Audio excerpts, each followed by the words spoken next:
తమిళనాడు రాష్ట్రంలో ఇంకొక జాలీ Joseph aunty బయటకు వచ్చింది. మరి ఈ ఆంటీ పేరు ఏందో తెలుసా? అమ్మూబి. అయితే జాలీ జోసెఫ్ ఆంటీ ఏం చేసింది? శనగల కూరల శనగడు కలిపింది. ఇక్కడ ఏం చేసింది అంటే ఏం లేదు, జస్ట్ సాంబార్లో విషం కలిపింది. అసలు ఏం జరిగింది అని అంటే, ఫస్ట్ అంటే రసూల్ అమ్మూబి భార్యాభర్తలు. అయితే రసూల్ని అడ్డు తొలగించుకోవాలనుకుంది. ఎందుకు అనంటే ప్రియుడి కోసం. Yes, illegal relationship. అయితే ఇప్పుడు ఏం చెయ్యాలా? చంపేయాలా? అదొకటే మార్గం కదా ఈ జనరేషన్లో.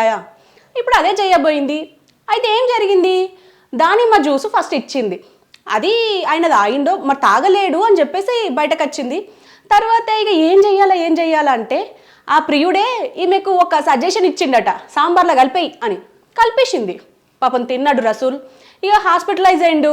ఇంకేముంది, పాపం చికిత్స పొందుతూ చనిపోయిండు. అయితే ఎట్లా తెలిసింది అని అంటే just WhatsApp chat. Yes, WhatsApp చాట్లో తెలిసిపోయింది. నేను చెప్పినట్టే చంపేశాను బేబీ అని చెప్పేసి అన్నదంట. సో అదే చాట్ ఇప్పుడు పట్టించేసింది. ఇలా చంపడమే ఒక ఆప్షన్ ఉందా భార్య భర్తల మధ్య